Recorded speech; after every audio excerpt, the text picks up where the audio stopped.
പ്രിയമുള്ള സുഹൃത്തുക്കളെ, അങ്ങനെ പിണറായി 2.0 2021 കേരള നിയമസഭാ തെരഞ്ഞെടുപ്പ് വളരെ സന്തോഷം നൽകിക്കൊണ്ടാണ് അവസാനിച്ചത്. എന്താ സന്തോഷം? എൻ്റെ വ്യക്തിപരമായ സന്തോഷം BJP തോറ്റതിലാണ്. ബൈ ബർത്ത് ഞാൻ മുസ്ലിമാണെങ്കിലും അടിസ്ഥാനപരമായി ഒരു സെക്യുലറിസത്തിൽ വിശ്വസിക്കുന്ന, ജനാധിപത്യത്തിൽ വിശ്വസിക്കുന്ന ഒരു മതേതരവാദി ആയതുകൊണ്ട് വർഗീയ കക്ഷികളോട് അങ്ങേയറ്റം വെറുപ്പും വിദ്വേഷവുമുള്ള വ്യക്തിയാണ് ഞാനെന്ന് പറയാൻ എനിക്ക് മടിക്കേണ്ടതില്ലല്ലോ. അങ്ങനെ നോക്കുമ്പോൾ നേമത്തെ ലീഡ്, കുമ്മനം രാജശേഖരൻ്റെ ലീഡ് എന്നെ വല്ലാതെ സങ്കടപ്പെടുത്തി. എപ്പോഴൊക്കെ BJPയുടെ വോട്ട് ഷെയർ വർദ്ധിക്കുന്നുവോ അപ്പോഴൊക്കെ ഈ സങ്കടം ഞാൻ അനുഭവിക്കാറുണ്ട്. 19 മോദിയുടെ രണ്ടാം വരവ്, മോഡി 2.0 ഇലക്ഷൻ റിസൾട്ട് വന്നപ്പോൾ ഞാൻ എൻ്റെ സുഹൃത്ത് വിനോദുമായി പങ്കിട്ട് സങ്കടം അങ്ങോട്ടും ഇങ്ങോട്ടും കൈമാറുകയായിരുന്നു. അന്ന് അദ്ദേഹം പറഞ്ഞത്, നമുക്ക് ഈ രാജ്യം വിട്ടു പോകാം, നമുക്ക് പറ്റിയ രാജ്യമല്ല, ഏതെങ്കിലും രാജ്യങ്ങൾ ചെന്ന് പെട്രോൾ പമ്പിൽ പെട്രോൾ അടിക്കുന്ന ജോലിയെങ്കിലും നോക്കി ജീവിക്കുകയാണ് നല്ലത്. അത്രത്തോളം വർഗീയത, അതിൻ്റെ എല്ലാ പിടിമുറുക്കങ്ങളും ഇന്ത്യയിൽ നടത്തിയെന്നാണ് അന്ന് എൻ്റെ ധാരണ. ആ ധാരണ ശരിയാണോ? അതുകൂടെ നമുക്കിവിടെ പരിശോധിക്കേണ്ടതുണ്ട്. ഇന്ന് നമ്മൾ പരിശോധിക്കുന്നത് കഴിഞ്ഞ നിയമസഭാ തെരഞ്ഞെടുപ്പിൽ ലീഗിൻ്റെയും മതജാതി പാർട്ടികളുടെയും സ്വാധീനം എന്നുള്ളതാണ്.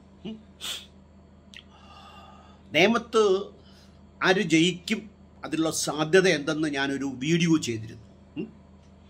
അതിൽ ഞാൻ 2 സെഫോളജിസ്റ്റുകളെ കണ്ടാണ് ആ വീഡിയോ ചെയ്തത്. അതിൽ ഞാൻ പറഞ്ഞിരുന്നു, കുമ്മനം ജയിക്കാനുള്ള സാധ്യതയാണ് കൂടുതൽ, മുസ്ലിങ്ങളുടെ വോട്ട് സ്പ്ലിറ്റായി പോകുമെങ്കിൽ. പക്ഷേ വളരെ നന്നായി ഉണർന്ന് പ്രവർത്തിക്കുകയും അതോടൊപ്പം തന്നെ മുരളീധരൻ പിടിക്കേണ്ടത് പിടിക്കുകയും ചെയ്തതുകൊണ്ട് താഴെ പോകേണ്ടവർ താഴെ പോയി എന്നൊരു ആശ്വാസം. ഈ കുമ്മനത്തിൻ്റെ വോട്ട് ഷെയർ വർദ്ധിച്ചു നിൽക്കുന്നത് കണ്ടപ്പോൾ എനിക്കുണ്ടായ മനപ്രയാസം പോലെ ഉണ്ടായ പ്രയാസമാണ് ഈ ശ്രീധരൻ്റെയും ഫിറോസ് കുന്നും പറമ്പലിൻ്റെയും വോട്ട് നിലയുമായി ബന്ധപ്പെട്ട വെളിപ്പെടുത്തൽ. അതൊക്കെ പോട്ടെ, നമ്മുടെ പ്രധാനമന്ത്രി അദ്ദേഹത്തെ എൻ്റെ ചെലവിൽ ഒരു പ്രതിമ ഉണ്ടാക്കി അതിൽ ആരാധന ചെയ്യാൻ വേണ്ടി ഞാൻ അങ്ങേയറ്റം കൊതിച്ചു പോകുന്ന, മോഹിച്ചു പോകുന്ന ഒരു വ്യക്തിയാണ് നരേന്ദ്രമോദി എന്ന നമ്മുടെ ബഹുമാനപ്പെട്ട പ്രധാനമന്ത്രി. കാരണം ഒരു ക്ഷാമകാലമുണ്ടാകുമ്പോൾ, ഒരു ദുരിതകാലമുണ്ടാകുമ്പോൾ ഇത്രത്തോളം ജനങ്ങളെ ചേർത്ത് പിടിക്കുന്ന ഒരു നേതാവ് ലോകം കണ്ടിട്ടുണ്ടാവില്ല. ഒരാളുണ്ടായിരുന്നു, അയാൾ പോയി, ട്രംപ് എന്നാണ് അദ്ദേഹത്തിൻ്റെ. ഇപ്പം ലോക ജനതയ്ക്കാകെ 56 ഇഞ്ച് വിരിച്ചു നിന്നുകൊണ്ട് നമ്മുടെ മോദിജി കഴിഞ്ഞ ലോക്ക്ഡൗൺ വേളയിൽ 10,000 തെരുവിൽ എറിയപ്പെടുകയായിരുന്നു. പക്ഷെ ജീവനുണ്ടായിരുന്നു. രണ്ടാം വരവിൽ അതുമില്ല, ശവങ്ങളായി മാറിക്കൊണ്ടിരിക്കുമ്പോൾ അവർ തോറ്റു കാണണമെന്ന് ആഗ്രഹിക്കുന്നതിൽ എന്നെ കുറ്റപ്പെടുത്താനാവൂ? ഇല്ല, ഒരിക്കലുമില്ല.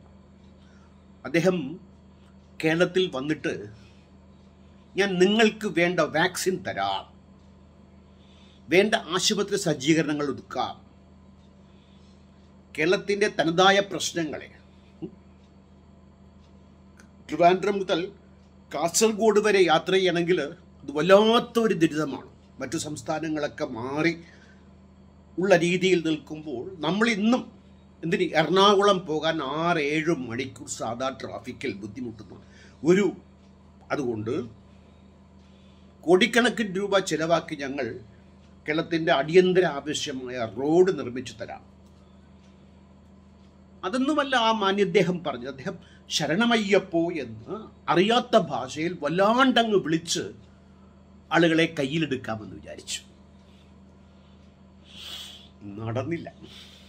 അത് എളുപ്പം നടക്കുമെന്നും തോന്നുന്നില്ല. അയ്യപ്പനെ കൂട്ടുപിടിച്ചവരൊക്കെ കുത്തിയിരിക്കുന്ന അയ്യപ്പൻ കുത്തിയിരുത്തി എന്ന് വേണമെങ്കിൽ പറയാമെന്ന്. ഞാൻ ഈ ഇടയ്ക്കൊരു പുസ്തകം, കരൺ താപ്പറിൻ്റെ ഒരു ഇൻ്റർവ്യൂ, കരൺ താപ്പറിൻ്റെ ഇൻ്റർവ്യൂ മുടങ്ങാതെ കാണുന്ന ഒരാളാണ് അദ്ദേഹം. പ്രദീപ് ഗുപ്ത, ആക്സിസ് ആ ഒരു സ്ഥാപനമുണ്ടല്ലോ, സെഫോളജിസ്റ്റാണ് അദ്ദേഹം. അദ്ദേഹത്തിൻ്റെ ഒരു പുസ്തകത്തിൻ്റെ പരിചയം കൂടി നടത്തിയ താപ്പറിൻ്റെ വീഡിയോ കണ്ടിട്ട് ആ പുസ്തകം ഞാൻ വരുത്തി. How India votes what it means എന്നാണ് ആ പുസ്തകത്തിൻ്റെ വളരെ നല്ല ലഘുവായ ഭാഷയിൽ സാമാന്യം ശാസ്ത്രീയമായി തന്നെ വിശകലനം നടത്തിക്കൊണ്ടുള്ള. അതിൽ അദ്ദേഹം പറയുന്ന കാര്യം, കഴിഞ്ഞ പ്രാവശ്യം മോദി തിരിച്ചു വരാൻ നമ്മൾ ഈ പറഞ്ഞ വർഗീയത മാത്രമാണോ കാരണമെന്ന് ചോദിച്ചാൽ അല്ല എന്നാണ് അദ്ദേഹം പറയുന്നത്. അദ്ദേഹം തെളിവുകൾ ഒരുപാട് നൽകുന്നുണ്ട്. ഒന്ന്, ഇന്ത്യയിലെ കുഗ്രാമങ്ങളിൽ ചെന്ന് കഴിഞ്ഞാൽ അടുപ്പ്, സ്ത്രീകളെ സംബന്ധിച്ചിടത്തോളം ഇന്ത്യക്കകത്ത് അവർ മാറി ചിന്തിക്കാൻ തുടങ്ങിയ ഒരു കാലഘട്ടത്തിൻ്റെ വിളിയാണത്. ആ വിളിക്ക് ഉൾക്കൊണ്ടുകൊണ്ട് ഇന്ത്യയിലെ ഗ്രാമീണരായ സ്ത്രീകൾ മാറി ചിന്തിക്കുന്നു. തങ്ങൾക്ക് ഗ്യാസ് കിട്ടി, ചിലപ്പോൾ കാലിക്കുറ്റി ആയിരിക്കാം വീട്ടിലുള്ളത്, എന്തായാലും ഒരു കുറ്റി കിട്ടി. അത് വിറകന്വേഷിച്ച് പോകുന്ന, പുകയിൽ തീയൂതി മെനക്കെടുന്ന സ്ത്രീയെ സംബന്ധിച്ചിടത്തോളം സ്വർഗസമാനമാണ്. അവർ നൽകിയവരെ മറക്കില്ല. അതുപോലെയാണ് നമ്മൾ വളരെ കളിയാക്കി പറയുന്നതാണ് കക്കൂസ്. നമുക്കൊരു നിസ്സാര കാര്യമാണത്. കാര്യം നമ്മൾ വെളിമ്പുറത്തല്ല പോകുന്നത്. വെളിമ്പുറത്ത് പോകുന്ന സ്ത്രീകളുടെ അവസ്ഥ ഒന്ന് ആലോചിച്ച് നോക്കൂ. പ്രത്യേകിച്ച് ഇന്ത്യൻ സ്ത്രീകൾ, അവർക്ക് കക്കൂസ് ഉണ്ടാക്കി കൊടുത്തപ്പോൾ അവർക്ക് സ്വർഗമുണ്ടാക്കി കൊടുത്ത അവസ്ഥയാണ്. അതുകൊണ്ടാണ് മോദി ഉത്തരേന്ത്യൻ ഗ്രാമങ്ങളിൽ, അതായത് ആരാണോ ജനങ്ങളുടെ ആവശ്യം മനസ്സിലാക്കിക്കൊണ്ട് ഡെലിവർ ചെയ്യുന്നത് അവരെ ജനങ്ങൾ ദത്തെടുക്കും. കുറേ ഉദാഹരണങ്ങൾ പറയുന്നു അദ്ദേഹം. കെജ്രിവാൾ സ്ത്രീകൾക്ക് സൗജന്യ ട്രെയിൻ ബസ് യാത്ര, സൗജന്യ വൈദ്യുതി, സൗജന്യ വെള്ളം. ഇതൊക്കെ സൗജന്യമെന്ന് കേട്ടാൽ വിരളി പിടിക്കുന്ന ഒരുപാട് ഫ്രീ തിങ്കേഴ്സ്. പക്ഷെ ഇന്ത്യൻ ഗ്രാമങ്ങളിലെ ദരിദ്ര ജനങ്ങൾക്ക് ഇതൊക്കെ ആവശ്യമാണെന്ന് അവർ തിരിച്ചറിയുന്നത് കൊണ്ടാണ് ഇത്തരം കാര്യങ്ങളിൽ അവർ മറക്കാതെ ആർക്ക് വോട്ട് ചെയ്യണമെന്ന് ആദ്യമായി അങ്ങ് തീരുമാനിക്കുക. കേരളത്തിൽ സംഭവിച്ചതും ഇതൊക്കെ തന്നെയാണ്. പിണറായി വിജയൻ കമ്മ്യൂണിസം, ഇവർക്കൊരു കമ്മ്യൂണിസം ഒന്നും ഇല്ലാന്ന്, അതൊക്കെ ചുമ്മാ വെറുതെ പറയുന്നതാണ്. അവർക്ക് തന്നെ ഇതിനോട് യാതൊരു താല്പര്യവുമില്ല. അതൊക്കെ അടപടലം മാറി വെറും ഇസങ്ങൾ മാത്രമായി നിൽക്കുന്നു എന്ന് പറയാൻ എനിക്കൊരു മടിയുമില്ല. പക്ഷേ ഡെലിവറിങ് ദ നീഡ്, ഈ ക്ഷേമ ദുരിതകാലത്തിൽ അദ്ദേഹം ചേർത്ത് പിടിച്ചു നമ്മെ. ഇപ്പം പണ്ട് ട്രിവാൻഡ്രത്ത് വർഗീയ കലാപം ഉണ്ടായപ്പോൾ അന്നത്തെ മുഖ്യമന്ത്രി കെ കരുണാകരൻ, എനിക്ക് അദ്ദേഹത്തെ അന്ന് ഇഷ്ടമില്ലായിരുന്നു, ഇപ്പോൾ ഉണ്ട്. അദ്ദേഹം ഓൾ ഇന്ത്യ റേഡിയോയിലൂടെ ഒരു പൊതു പ്രസ്താവന അങ്ങ് ഇറക്കി. അത് വർഗീയതയ്ക്കെതിരെയുള്ള, അതിന്നും എൻ്റെ ഓർമ്മയിൽ, അതായത് ദുരിതക്കയത്തിൽ മുങ്ങി നിൽക്കുന്ന എനിക്ക് ഒരു കൈ തരുന്ന അനുഭവമാണ്. വെള്ളത്തിൽ ആണ്ടുപോയ, എപ്പിഡമിക്സിൽ വീണ് മരിക്കുന്ന ജനങ്ങൾക്ക് അവിടെയാണ് മോദിക്ക് തിരിച്ചടി വരാൻ പോകുന്നത്. തിരിച്ചടി വന്നുകൊണ്ടിരിക്കുന്നത് ബംഗാൾ ഉൾപ്പെടെ. പിണറായി സഖാവ് കൈ കൊടുത്തു എന്നുള്ളതാണ് അദ്ദേഹത്തിന്. അതായത് പ്രധാനമായും മനസ്സിലാക്കേണ്ട കാര്യം, മോദി നോട്ട് നിരോധന വേളയിൽ അന്നത്തെ റിസർവ് ബാങ്ക് ഗവർണറായ രഘുരാം രാജൻ്റെ വർത്തമാനം കേട്ടില്ല. അദ്ദേഹം വിലക്കി, പാടില്ല. കേൾക്കാനുള്ള മനസ്സുണ്ടല്ലോ. അതായത് ടെക്നോക്രാറ്റുകൾ, തനത് രംഗത്തെ പ്രഗത്ഭർ. ഇപ്പോൾ വൈദ്യശാസ്ത്ര രംഗത്ത് പ്രഗത്ഭരെ ഉൾപ്പെടുത്തിക്കൊണ്ടാണ്, പ്രഗത്ഭരായ ഡോക്ടർ ഉൾപ്പെടെയുള്ള ഒരു ടീം, ശൈലജ ടീച്ചറും മുഖ്യമന്ത്രിയും പറയുന്നതനുസരിക്കുന്നത് കൊണ്ടാണ്. ഒരാൾക്കെല്ലാം ചിന്തിച്ച് ചെയ്യാൻ പറ്റില്ല. അങ്ങനെ വ്യാമോഹിക്കുന്നതും ശരിയല്ല. പക്ഷേ അത്തരം മനസ്സുണ്ടെങ്കിൽ അത്തരം ആളുകളെ കൂട്ടുപിടിച്ചു കണ്ട് കാര്യങ്ങൾ ഡെലിവർ ചെയ്യാമെന്നുള്ളത് കൊണ്ടാണ്. അതായത് ക്ഷേമ പ്രവർത്തനങ്ങളും ജനകീയ പ്രവർത്തനങ്ങളും മുന്നിട്ട് ചെയ്തത് കൊണ്ടാണ് പിണറായി സഖാവ് ഒന്നിനും കൊള്ളാത്ത UDF ചപ്പടാച്ച് പറയുന്ന നേതാക്കൾ നല്ലവരുണ്ട്. VT ബൽറാം തോറ്റുപോയി. ഒരേ മണ്ഡലത്തിലെ 2 സ്ഥാനാർത്ഥികൾ ജയിച്ചു കാണാൻ ആഗ്രഹിക്കേണ്ട ഒരു ദുരവസ്ഥ കൂടെ ഈ ഇലക്ഷനിലുണ്ടായി. VT ബൽറാമും MP രാജേഷും. MP രാജേഷിനെ എന്നോട് ചോദിക്കുകയാണെങ്കിൽ LDF അവിടെ നിർത്തിയത് വമ്പൻ തെറ്റാണ്. ഉയർന്നു വരുന്ന, പ്രോത്സാഹിപ്പിക്കപ്പെടേണ്ട പ്രതിപക്ഷത്തിലെ ഒരു അജയ്യനായ നേതാവാണ് VT ബൽറാം. പോരായ്മകൾ അത് സഹജമാണ്, മനുഷ്യ സഹജമാണ്. അതിനെ മാറ്റി നിർത്തിക്കൊണ്ട് അയാളുടെ പ്രത്യയശാസ്ത്ര നിലപാടുകൾ, തത്വാധിഷ്ഠിത നിലപാടുകൾ അങ്ങനെ ചെയ്യാൻ പാടില്ലായിരുന്നു. അതിലെനിക്ക് സങ്കടമുണ്ട്, അമർഷമുണ്ട് എന്ന് പറയാതിരിക്കാനാവില്ല. അതവിടെ നിൽക്കട്ടെ. നമ്മുടെ വിഷയം സ്വാധീനമുണ്ടായോ എന്നാണ്. മുസ്ലിം സ്വാധീനമുണ്ടായോ? ജാതി മത വർഗീയ കക്ഷികളുടെ വർഗീയതയുടെ സ്വാധീനമുണ്ടായോ? സുരേന്ദ്രൻ മുസ്ലിങ്ങളെ കുറ്റപ്പെടുത്തിക്കൊണ്ട് അവർ ഒന്നടങ്കം ഞങ്ങൾക്കെതിരെ LDFന് വോട്ട് ചെയ്തു. എങ്ങനെ ചെയ്യാതിരിക്കും? കഫീൽ ഖാൻ എന്നൊരാളുണ്ടേ, അയാൾ എന്ത് ചെയ്തു? ഇപ്പം UPയിൽ ഓക്സിജൻ കിട്ടാതെ മരിച്ചു വീഴുന്ന ആളുകൾക്ക് അന്ന് പോക്കറ്റിൽ നിന്ന് കാശ് കൊടുത്ത് വാങ്ങിച്ച കഫീൽ ഖാനെ പിടിച്ചകത്തിട്ടു. ഈ മോദിജി അധികാരത്തിലേക്ക് വരാൻ കക്കൂസും ഗ്യാസും കൊടുക്കുന്നതിന് മുമ്പ് അധികാരം ഒന്ന് പിടിച്ചെടുക്കാൻ വേണ്ടി 2,000-ൽ പരം ആളുകളെ കുരുതി കൊടുക്കാനും ഒരു ചരിത്ര സ്മാരകത്തെ ഇടിച്ച് പൊളിച്ച് നിലം പരിശാലക്കാനും കൂട്ടുനിന്ന് ചെയ്ത വ്യക്തിയാണെങ്കിൽ മുസ്ലിങ്ങൾ അവരെ സംശയദൃഷ്ടിയ കാണുന്നതിൽ മുസ്ലിങ്ങളെ കുറ്റപ്പെടുത്താനേ ആവില്ല. അങ്ങനെ തന്നെ സാധിക്കും. അതുകൊണ്ടാണ് സുരേന്ദ്ര നിങ്ങൾക്കിവിടെ ക്ലച്ച് പിടിക്കാൻ ഒക്കാത്തത്. അത് മനസ്സിലാക്കിയിട്ടാണ് നിങ്ങൾ 40% വരുന്ന കേരളത്തിലെ ന്യൂനപക്ഷങ്ങളിലെ മറ്റൊരു വിഭാഗമായ ക്രിസ്ത്യാനികളെ കൂടെ നിങ്ങളുടെ കൂടെ ചേർത്ത് നിർത്തി മുസ്ലിം വിരോധം കുത്തിവെച്ചുകൊണ്ട് ഇവിടെ നിങ്ങളുടെ കാലുറപ്പിക്കാൻ നോക്കുന്നതെങ്കിൽ അതങ്ങ് അത്ര എളുപ്പമുള്ള കാര്യമല്ല എന്നും, പ്രത്യേകിച്ച് പിണറായി സഖാവ് ഇത്തരത്തിൽ ഭരിക്കുകയാണെങ്കിൽ, ഇനി ഭരണം മാറ്റുകയാണെങ്കിൽ കാര്യം കുഴപ്പമാണ് കേട്ടോ. മാർക്സിസ്റ്റ് തനത് ശൈലിയിൽ പോയി അഹങ്കാരം കാണിക്കുകയാണെങ്കിൽ പശ്ചിമ ബംഗാൾ ഇവിടെ ആവർത്തിക്കും. കരുതിയിരിക്കുന്നത് നല്ലത്. അതുകൊണ്ട് സുരേന്ദ്ര, ഈ വെള്ളം വേവില്ല. ഇതെടുത്ത് അറബിക്കടലിൽ ഒഴുക്കിക്കളയുക തൽക്കാലം. അതാണ് നിങ്ങളെക്കാളും നാട്ടാർക്ക് നല്ലത്. ഞാൻ മറ്റൊരു കണക്ക് പറയാം. ആ കണക്ക് അപൂർണമായ കണക്കാണ്. അത്തരമൊരു കണക്കേ ഇന്നു വരെ എനിക്ക് ലഭ്യതയുണ്ട്. ഇലക്ഷൻ കമ്മീഷൻ്റെ സൈറ്റിൽ കയറി കോൺസ്റ്റിറ്റ്യുവൻസി വൈസ് വോട്ട് ശതമാനം നോക്കിയപ്പോഴത്തേക്കും അപ്ലോഡ് ചെയ്തിട്ടില്ല. സമയമെടുക്കും. പക്ഷേ ഒരു കാര്യമുണ്ട്.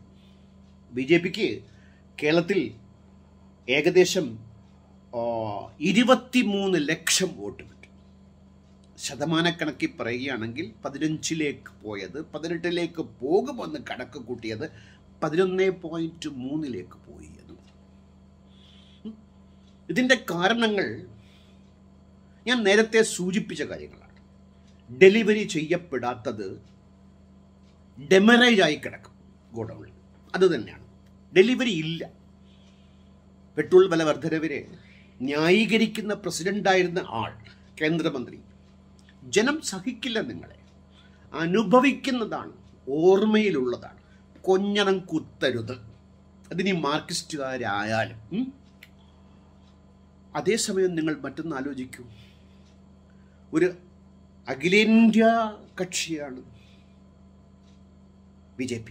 IUML, ഇന്ത്യൻ യൂണിയൻ മുസ്ലിം ലീഗ്. എവിടെ യൂണിയൻ? പണ്ട് ആരോ കളിയാക്കി, റെയിൽവേ സ്റ്റേഷനിൽ പോയാലേ പച്ചക്കൊടി കാണാൻ സാധിക്കുമെന്ന്. അതുപോലെ ഇന്ത്യൻ യൂണിയൻ പറയാനൊക്കെ കൊള്ളാം, നല്ല പേര്. IUML. അവർക്കിവിടെ 17 ലക്ഷം വോട്ട് കിട്ടി എൻ്റെ സുഹൃത്തുക്കളെ. BJPക്ക് 23 ലക്ഷമാണെങ്കിൽ ഹിന്ദുക്കളുടെ തോത് ഏകദേശം 50% വരുന്ന ഹിന്ദുക്കളിൽ വെറും 11.3%. അതിൻ്റെ ഒരു കണക്ക് എനിക്ക് പറയാൻ അറിയും ഇപ്പോൾ. അതേസമയം ഏകദേശം 20, 21 അല്ലെങ്കിൽ 24% മുസ്ലിങ്ങളിൽ 8.7% ആളുകൾ ലീഗിന് വോട്ട് ചെയ്തു. ഏത് കുറ്റിച്ചൂല നിർത്തിയാണ് കോണിക്ക് വോട്ട് ചെയ്യുമെന്നുള്ള രീതി ഇന്ന് മാറി തുടങ്ങിയിട്ടേ ഉള്ളൂ, മാറിയിട്ടില്ല പൂർണ്ണമായിട്ട്. ഇവരുടെ തനിനിറം ഞാൻ കണ്ടതെന്ന് വെച്ചാൽ, മതമില്ലാത്ത ജീവനത്തിനൊരു പാഠം പാഠപുസ്തകത്തിൽ ഉൾപ്പെടുത്തിയപ്പോൾ ഇവന്മാരന്ന് ഉറഞ്ഞു തുള്ളിയതിൻ്റെ കണക്കുണ്ടല്ലോ, നെട്ടിക്കുന്നതായിരുന്നു. ഒന്നങ്ങനെ ഇപ്പം വരട്ടെ, LDF കൊണ്ടുവന്നാലും ശരി, അനുവദിക്കില്ല. അത്രത്തോളം ധാർഷ്ട്യം, അഹങ്കാരം, ഹൂങ്ക് ഇവരുടെ മുഖമുദ്രയാണ് കേട്ടോ. ഇവിടെ നമ്മളൊരു ചോദ്യം ചോദിക്കുമ്പോൾ സുരേന്ദ്രൻ പറഞ്ഞത് സുരേന്ദ്രൻ്റെ ഭാഷ്യത്തിൽ തെറ്റുണ്ട്. അതിൽ വാസ്തവമുണ്ടെന്ന് വിശ്വസിച്ചാൽ വിശ്വസിക്കുന്നവരെ മറ്റു പാർട്ടിക്കാരെയോ നിഷ്പക്ഷപാതികളെയോ കുറ്റം പറയാനാവില്ല. ഇത് പറയുമ്പോൾ ഒന്ന് പിടി അയയേണ്ടതുണ്ട്. ഏകദേശം 18 സീറ്റിൽ നിന്ന് 14 സീറ്റിലേക്ക് പോയി എന്ന 4 സീറ്റിൻ്റെ കുറവുണ്ടായി. അത്രയും തരത് കുറയണം, ഇല്ലാണ്ടാകണം. ലീഗ് എന്ന പാർട്ടി നശിച്ച് നാമാവശേഷമാകണം BJPയെ പോലെ, SDPI ഉൾപ്പെടെ. ഇത് പോരാ എന്ന് പറഞ്ഞിട്ടല്ലേ ഈ ആർജവം, ഊർജം, വർഗീയത, തീവ്രവാദം പോരാ എന്ന് പറഞ്ഞിട്ടാണ് PDP ഉണ്ടായത്. അത് അതിതീവ്രമായതുകൊണ്ട് കുതിച്ചുയർന്ന് അതേ വേഗത്തിൽ നിലം പൊത്തി. പകരം ഇപ്പോൾ SDPI ഉണ്ട്. ജമാഅത്തും മുജാഹിദൊക്കെ പറയുന്നത് ലീഗ് കൊള്ളുകയില്ലെന്നാണ്. ഈ കൊള്ളാത്തത് എങ്ങനെയാണെങ്കിൽ കൊള്ളാവുന്നത് എങ്ങനെ ആയിരിക്കും? അമ്പോ, കേരളത്തിൻ്റെ ഗതി ആലോചിച്ചാലേ പേടി തോന്നുകയാണ്. ഇവന്മാർ 2 കൂട്ടരും ചേർന്നിട്ട് ഈ 11ഉം 8ഉം 19% ചേർന്നിട്ട് ബാക്കിയുള്ള 81% വെള്ളത്തിൽ മുക്കിയോ തീയിലിട്ടോ കൊന്നുകളയുമെന്ന കാര്യത്തിൽ സംശയമേ വേണ്ട. വർഗീയതയുടെ പിടിമുറുക്കം വിട്ടുപോയിട്ടില്ല. ഇന്നും ഏകദേശം എത്രയോ മണ്ഡലങ്ങളിൽ BJP 2ാം സ്ഥാനത്താണ്. ബഹുഭൂരിപക്ഷം മണ്ഡലങ്ങളിൽ 3ാം സ്ഥാനത്താണ്. എത്ര വോട്ടാണ്? 23 ലക്ഷം വോട്ട്. 3.5 കോടി ജനതയുള്ളതിൽ 65-70% വോട്ട് ചെയ്തതിൽ ഏകദേശം 11.3% ഇന്നും ആർജവ പിന്തുണയുണ്ടെങ്കിൽ, ഈ ദുരിതകാലത്തിൽ ഇത്രയും ബുദ്ധിമുട്ടുകൾ ജനങ്ങൾ സഹിച്ച കാലത്തുണ്ടെങ്കിൽ, ഹിന്ദു വർഗീയത ഇവിടുന്ന് പടി ഇറങ്ങിയിട്ടില്ലെന്നേ. ശബരിമലയിൽ 2 സ്ത്രീകൾ പോകുമെങ്കിൽ വീണ്ടും കുലസ്ത്രീ സ്നേഹം കൊണ്ട് ഉറഞ്ഞു തുള്ളുന്നവരെ നമുക്ക് തെരുവിൽ കാണാൻ സാധിക്കും. ആസിഡ് ബോംബെറിയും വേണമെങ്കിൽ ഇനി ഒരു മതമില്ലാത്ത ജീവൻ വരട്ടെ, അപ്പം കാണാം കളികൾ. UDF തകരാനുള്ള ഒരു കാരണവും ഈ ജാതിമത കൂട്ടുകെട്ടിനെ കൂട്ടുപിടിച്ചുകൊണ്ട് വർഗീയതയെ മാത്രം മുതലാക്കിക്കൊണ്ട് മുന്നോട്ട് പോകാൻ ഇത് ജനാധിപത്യ കക്ഷികൾക്കാവില്ല എന്നൊരു സൂചനയെങ്കിലും ഈ ഇലക്ഷൻ നൽകുന്നുണ്ട്. ഇത്രയും മോശമായ കാര്യങ്ങൾ ഉണ്ടെങ്കിൽ പോലും എന്നുകൂടി പറയാതിരിക്കാനാവില്ല. ഇത് എനിക്ക് ഏറ്റവും ഇഷ്ടമില്ലാത്ത കാര്യം, മറ്റൊരു നിർവാഹമില്ലാത്തത് കൊണ്ടാണ് ഞാൻ LDFന് വോട്ട് ചെയ്തത്. മാണി കോൺഗ്രസ് ബാലകൃഷ്ണ പിള്ള അദ്ദേഹം മരിച്ചു. മരിച്ചാൽ കുറ്റമല്ലാതായിത്തീരില്ല. മരണം കൊണ്ട് പുണ്യവാളനാകില്ല. ആ കറ അവിടെ നിൽക്കും. അതുകൊണ്ട് ഈ ജാതി മത കൂട്ടുകെട്ട്, ഞാൻ നേരത്തെ സൂചിപ്പിച്ചതുപോലെ കർഷക സമരം, കോവിഡിലെടുത്ത നിലപാട്, ഇതൊക്കെ വർഗീയതയേക്കാൾ ഉപരി delivering people are being voted എന്ന് വരികിൽ NDAക്കെതിരെയുള്ള എനിക്ക് BJPയോടും കോൺഗ്രസിനോടുള്ള അങ്ങേയറ്റത്തെ എതിർപ്പിൻ്റെ കാരണം ഇന്നും ജാതി ചിന്ത മനുഷ്യരിൽ രൂഢമൂലമാണെങ്കിലും അത്തരത്തിലുള്ള ഒരു പാട്രിയാർക്കൽ മനോഭാവം അതിനെ ഊട്ടി ഉറപ്പിക്കത്തക്ക രീതിയിലായിരുന്നു BJPയും കോൺഗ്രസും ശബരിമല വിഷയത്തിലെടുത്തത്. ഒരു നവോത്ഥാനം, ഒരു മാറ്റം വന്നാൽ, വരുത്താൻ നിങ്ങൾ സമ്മതിക്കില്ല, വന്നാൽ പോലും കടന്നാക്രമിച്ച് കടന്നൽ കൂടിറങ്ങിയതുപോലെ. ഇതൊക്കെ ശരിയല്ല കേട്ടോ. ഇതൊക്കെ അധികാലം നിങ്ങൾക്ക് മുന്നോട്ട് കൊണ്ടുപോകാനാവില്ല. ജനം ഇത്തരത്തിൽ ചിന്തിക്കാൻ തുടങ്ങിയിട്ടുണ്ട്. നല്ല സൂചകമാണ്. അതുപോലെ ഫിറോസ് കുന്നുംപറമ്പിൽ പ്രത്യേകം ഒരു വീഡിയോ ചെയ്യാൻ ഞാൻ ഉദ്ദേശിക്കുന്നുണ്ട് അദ്ദേഹത്തെക്കുറിച്ച്.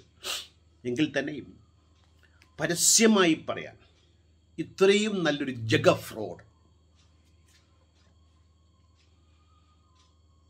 DYFI ഇപ്പോഴും ഇയാൾക്കെതിരെ അന്വേഷണം നടക്കുമെങ്കിൽ സന്തോഷിക്കുന്നവരുടെ പട്ടികയിൽ എൻ്റെ സ്ഥാനം വളരെ മുകളിലായിരിക്കും കേട്ടോ. ഗജ ഫ്രോഡ്. എന്നെ പിടിച്ചകത്താക്കിയാലും വേണ്ടില്ല, ഞാൻ അകത്ത് കിടക്കാൻ, സിമൻറ്റ് തറയിൽ കൊതുക് കടി കൊണ്ടുകൊണ്ട് കിടക്കാൻ ഞാൻ തയ്യാറാണ്. ഇയാൾക്കെതിരെ ഇങ്ങനെ ഗജ ഫ്രോഡ് എന്ന് പറഞ്ഞു കഴിഞ്ഞാൽ മടിയില്ല, മടിക്കേണ്ടതില്ല, ത്യാഗം ചെയ്യാം. ഇത്തരം കള്ളന്മാരെ പുറത്ത് അയാളെയാണ് ലീഗും ഇവരും ചേർന്ന്, ജലീൽ കുറ്റക്കാരനാണ്, സംശയമില്ല. പല ആരോപണങ്ങളും അയാൾക്കെതിരെ ഉണ്ടായി. അതിലൊക്കെ കഴമ്പുണ്ട് എന്ന് വിശ്വസിക്കുന്ന ഒരാളാണ് ഞാൻ.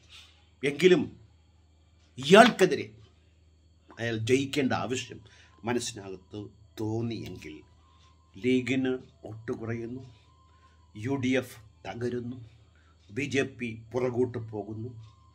അങ്ങനെ വർഗീയത പിടി കേരളത്തിനകത്ത് അയഞ്ഞു വരുമ്പോൾ ചങ്ങനാശ്ശേരിയിൽ കാതിൽ മുടിയുള്ളവരുടെ മുടി നരയ്ക്കുകയോ കൊഴിയുകയോ ചെയ്യുന്നു. അതുകൊണ്ട് ആശ്വാസത്തിന് വകയുണ്ടെങ്കിലും ഈ കാട്ടുകള്ളന്മാർ സർവ കോടാലിയുമായി നമ്മുടെ വീട്മേൽ ചാടി വീണാൻ തയ്യാറെടുത്ത് നിൽക്കുകയാണ്. കിട്ടുന്ന അവസരത്തിൽ കഴുത്തിന് വെട്ടാൻ ഇവർക്ക് മടിയുണ്ടാവില്ല. ജാഗരൂകരായി തന്നെ സഖാവ് പിണറായി വിജയൻ ക്ഷേമപ്രവർത്തനങ്ങളുമായി മുന്നോട്ട് പോകുമെങ്കിൽ ഇതിനെതിരെയുള്ള തീവ്ര സമരത്തിൻ്റെ മൂർച്ച നമ്മെപ്പോലുള്ള ആളുകൾ, ഏതിൻ്റെ വർഗീയതയ്ക്കെതിരെയുള്ള, ലീഗ് തൊലഞ്ഞു കാട്ടണം, BJP തറപറ്റണം, ചങ്ങനാശ്ശേരിമാർ വീട്ടിലിരിക്കണം. ആ ശുഭദിനത്തിനു വേണ്ടി നമുക്ക് ഒന്നിച്ചു നീങ്ങേണ്ടതുണ്ട് എന്ന് പറഞ്ഞുകൊണ്ട് മറ്റൊരു അധ്യായത്തിൽ കാണുന്നത് വരെ നന്ദി, നമസ്കാരം, ഗുഡ് ബൈ.